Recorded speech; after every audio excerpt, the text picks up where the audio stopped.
that public servants will be returning to work and that they will receive their paychecks, including back pay.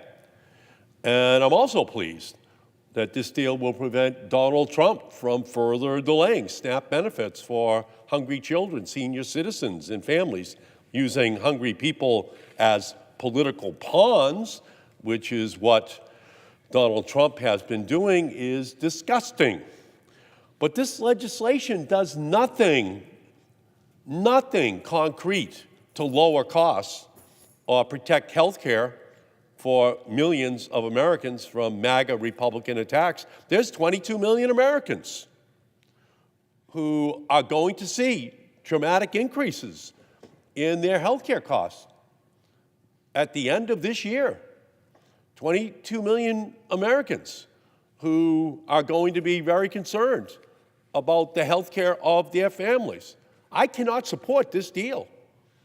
I cannot support a deal that does not say to those 22 million American families, including 337,000 of them in the state of Massachusetts, that we have not been able to reach an agreement here because Republicans refuse to come to the table to talk about their health care costs that are about to skyrocket, and for many of those 22 million families, skyrocket out of the ability of those families to even have health insurance. And this is on top of their housing bills, their grocery bills, their electricity bills, all of their day-to-day needs that are absolutely skyrocketing. And of course, if they can't already deal with all of those other bills, seeing those bills skyrocket thousands of dollars for their health care or tens of thousands of dollars for their health care because of the Republicans' decision to kill critical Affordable Care Act tax credits, are going to be devastating for those families. I have one constituent, Jeff from Natick, who right now, because of the health care tax credits, has a $30,000 bill for his stage 4 cancer drugs, lung cancer. If they expire, his bill is $300,000 a year. That's what we should be debating out here. And by the way, there are 22 million stories just like that that are about to hit American families. And this health insurance time bomb, coupled with deep cuts to Medicaid, will also be a brutal 1-2 punch which devastates community hospitals throughout the United States, leaving millions of Americans with reduced care or no care at all. So here's what we have right now. 22 million American families are starting to think about what's going to be on their table for Thanksgiving, just coming up in 2-3 weeks. And for all of them, they're saying, we're losing the tax subsidies, the tax credits that help us to pay for our health care bills. 22 million Americans will have that as their primary conversation this Thanksgiving. The Republicans who serve in the House and Senate, they're not going to have that conversation because their health care coverage is going to continue. So what about those 22 million American families this Christmas, this Thanksgiving, who are losing their benefits? What are the Republicans saying to them? Because they're going to be scared. They're going to be angry that they will not be able to afford this holiday or any holiday in the future because their health care bills are just going to be going up by thousands, tens of thousands of dollars a year, which they don't have. And again, it's in the context of their electricity rates, their food costs, their clothing costs. Everything is skyrocketing for them. And they're not getting raises that will help them to pay for it. 22 million American families. So let me just tell you, I heard from Laurie in North Truro, the insurance for her and her husband is increasing from $6,000 a year to $26,400 a year.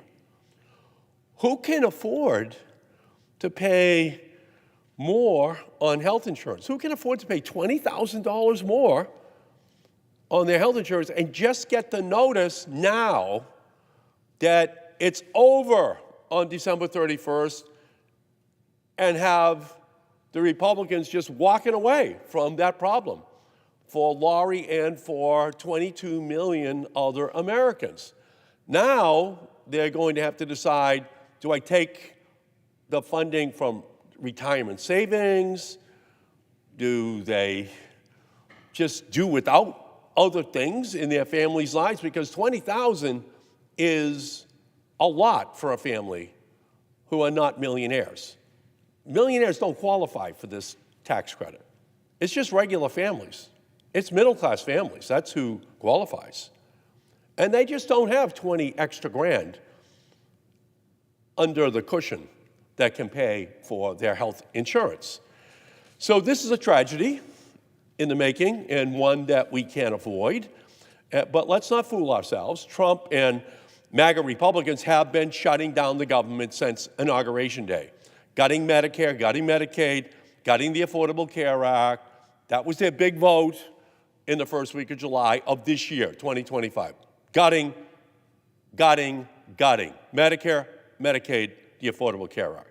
They have been committing the greatest health care heist in history, and it's all to pay for tax cuts for billionaires. They're looting the health care for middle-class families, poor families, in order to pay for tax breaks for people who already have too much. The top 3 hedge fund managers in the United States have more wealth than the bottom 50% of our entire population combined. Think about that. And it's that bottom 50% that qualifies for Medicaid, that qualifies for the Affordable Care Act tax subsidies. That's who we're talking about right now. Those are the people who are going to be most negatively impacted. And the American people want us to stop this health care heist. They don't want Democrats to be driving the getaway car with all of those tens of billions, hundreds of billions of dollars, which will just be transferred into the bank accounts of the wealthiest people in our country. So we should just be fighting for transformative policies to fix our broken healthcare system, bring us back from the brink of this crisis. That's what the American people want us to do. That's what they want us to fight for. And even when it's hardest, even when we're in the darkest moments, we have to remember what we are fighting for. A better future is still possible. One where one missed medical bill won't lead to bankruptcy. A future where families don't have to choose between a prescription and a meal. A future where malignant corporate greed in our healthcare system that shutters hospitals and endangers patients. A future where universal healthcare is taken for granted and not taken away. A future where families can afford their healthcare and their rent and their electricity bills and childcare and to save money for college or vacation or retirement. That is the future that we should be fighting for. But the American people did not see that from the United States Senate yesterday. So that's where we are right now. We're in the throes of a healthcare crisis. 22 million Americans this Thanksgiving will be at their tables, if they can even afford to celebrate Thanksgiving, looking at tens of thousands of additional dollars potentially on their health care bills. It's a catastrophe looming. The Republicans so far have refused to do anything about it. That's what we should be discussing. That's what we should be debating. How do we solve this problem? Instead, the Republicans are just punting this issue. They are absolutely ignoring the consequences for those 22 million American families. So I'll just say this. These families, they are scared. These families, they are angry. But I'll say this, in addition to those 22 million families, tens of millions of other families are angry for them.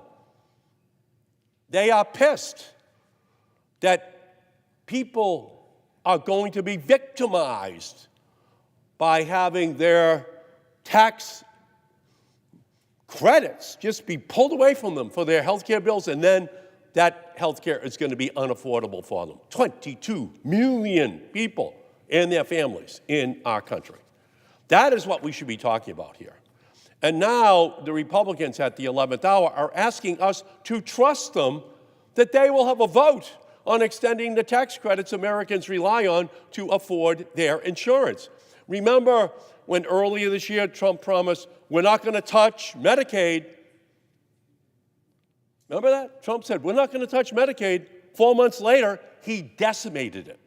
Remember when Trump promised he would love and cherish Medicare? Then he slashed $500 billion from Medicare. How are we supposed to trust them? So to all of the Senate Republicans inclined to oppose a simple one-year extension of the Affordable Care Act, premium tax credits when a vote is held in December, credits that are hugely popular in both red and blue states, just remember that you do so at your own political peril. The American people are watching. They're angry. They want to know who is on their side. And they're going to remember your vote. They're going to remember your vote if you do not solve this problem.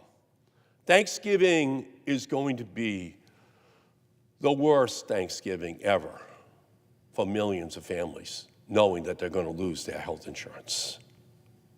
And the Republicans can do something about it. And unless and until they do so, then we're about to hit a healthcare tragedy that was avoidable and that the Republicans have, in fact, created. This is a man-made crisis. And that man is the President of the United States, and the Republicans here on the floor of the Senate are following him blindly in a way that is going to result in harm to 22 million Americans and their families. So this is the moment, this is the time, this is the place, this is where people should be standing up to fight for those people. Health is the first wealth. Health is the most important wealth. Without your health, you have nothing. You have nothing. Everything else is built upon health. Everything. And the Republicans are taking away that health care from 22 million Americans. This is not the way to send families into Thanksgiving and Christmas. This is not the way we should be treating people. We're the wealthiest country in the history of the world. Yale University has made it very clear that 50,000 people additionally are going to die per year if all of Trump's health care cuts go into place. That's 500,000 people dying over the next 10 years if these health care premiums, if Medicaid is slashed. That's on this body. That's on this Senate. That's on the Republican leadership. And all I can say to you is that this is a mistake. It's an historic mistake. It's cruel. It's wrong. It's not what we should be doing to those who are most vulnerable, most in need in our country. And that's is what the Republicans are about to perpetrate upon this country. We're better than this. You can't have trillions of dollars in tax breaks for the wealthiest and then saying we don't have enough money for those who are sickest. You only have room for a tax break after you've taken care of the sickest people, the people most in need of health care in our society. That's when you have room for tax breaks for billionaires. The Republicans are doing just the opposite. First, tax breaks for billionaires. Then we'll see what's left over. Oh, they say, we can't afford health care for 22 million Americans. We can't afford to take care of their families because we don't have enough money. Why don't you have enough money? Because you gave the tax breaks to billionaires. You gave the tax breaks to millionaires. That's why you don't have enough money. And who are you going to take it out on?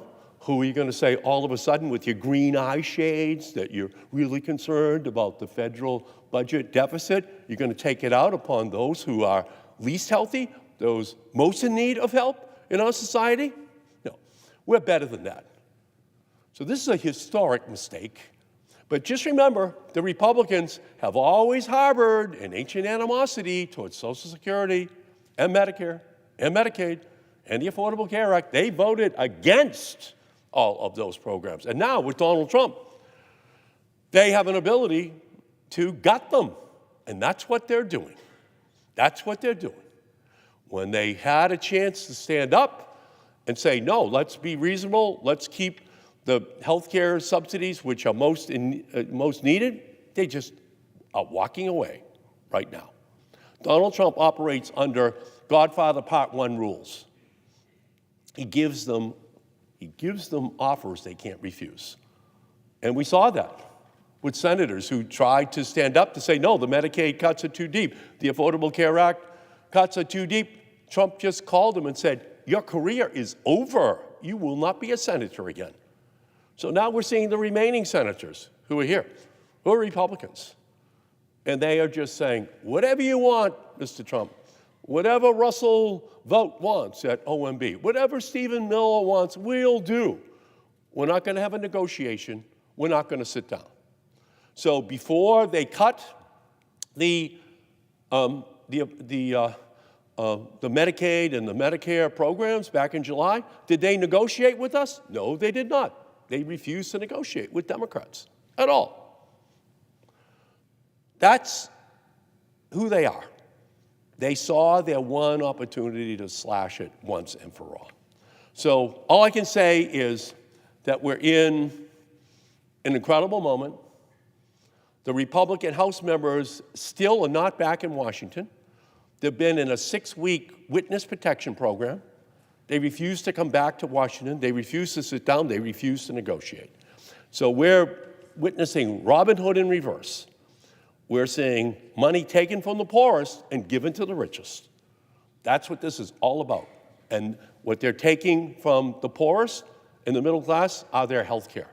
It's their protections. So from my perspective, this is a mistake. It's a historic mistake. And it is a mistake that will come back to haunt the Republican Party at the ballot box next year. With that, Mr. President, I yield back.